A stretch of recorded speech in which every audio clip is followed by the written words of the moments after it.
ja annan siis sõna meie vastuvõtu kõige tähtsamale inimesele. Katrin, palun räägi, kuidas on võimalik kolledžisse sisse astuda. Tere õhtust ka minu poolt. Selleks, et sisse astuda meie rakenduse kõrghariduse kavadele, siis tuleb läbida järgmised sammud. Kõikidele 3 erialale vastuvõtutingimused on ühed ja samad. Ehk siis kõigepealt kandidaatil peab olema keskharidus, kas gümnaasium, keskkool või kutsehariduskeskus. Ja selle keskhariduse keskmine hinne peaks olema vähemalt 3,8 punkti või laia matemaatika riigieksami tulemus, mis peaks olema vähemalt 50 punkti.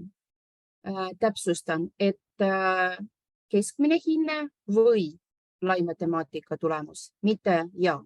Et siis kandidaat ise vaatab, et kas ta saab sisse keskmise hinnega või kui see on madalam kui 3,8, siis võib arvestada ka matemaatika riigieksami tulemusega või vastupidi.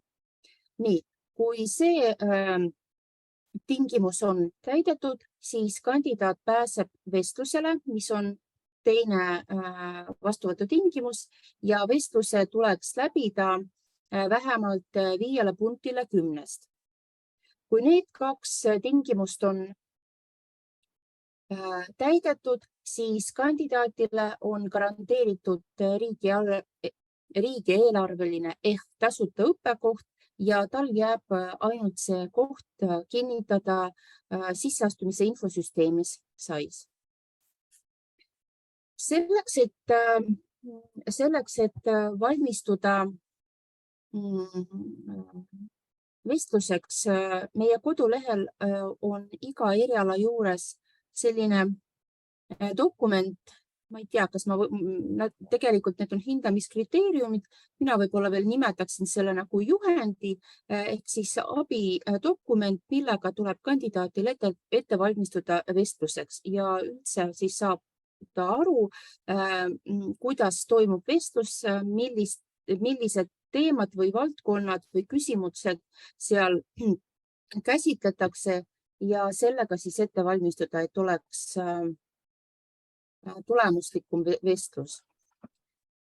Siin slaidil ma panin siis ka pildi ette, et sisseastuja rubriigis alarubriik vastuvõtt ja kui te võtate ette siis selle eriala, kuhu te soovite kandideerida, siis klikkides eriala nimetusele tuleb alla siis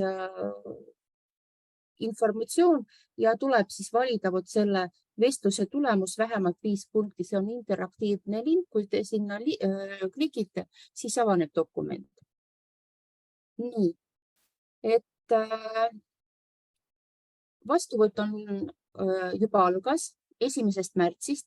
See tähendab, et lausa täna peale seda infotundi te võite juba siseneda sisseastumise infosüsteemi ja oma avaldus ära esitada. Ja avaldusi me võtame vastu siis kuni 4. juulini keskpäevani kuni kella 12-ni. See on hästi oluline asi, et mitte maha magada selle aja. Nii, kui kandidaat on lubatud vestlusele, siis need vestlused toimuvad mais ja juulis. Esimene vestluste periood toimus juba märtsis ja nüüd siis järgmine toimub 11. mail ja siis viimased vestlused toimuvad juulis. Iga kandidaat saab oma personaalse vestluse aja.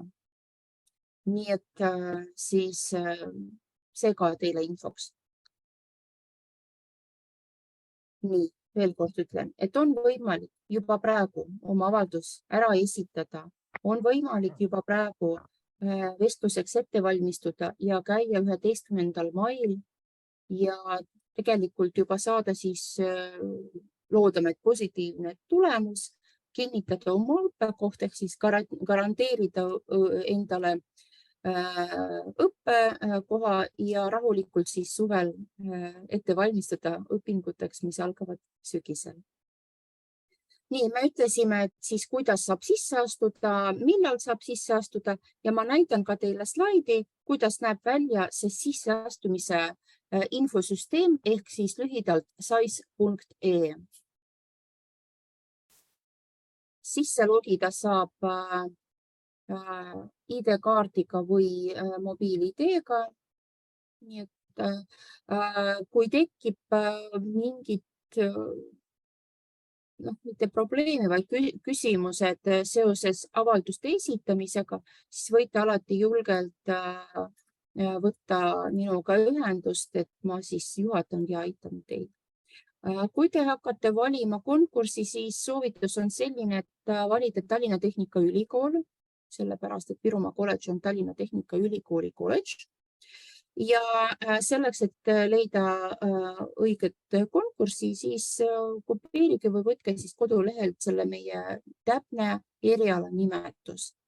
Kuna konkursse Tehnikaülikoolis on palju, siis selleks, et tagada õige valik, et te valiksite ikka meie eriala, siis vaadake täpselt või kopeerige siis kolledži kodulehelt. Nii. Sellega mul on vist kõik. Kas on praegu mulle küsimusi seoses vastuvõtu protsessiga või tingimustega äkki?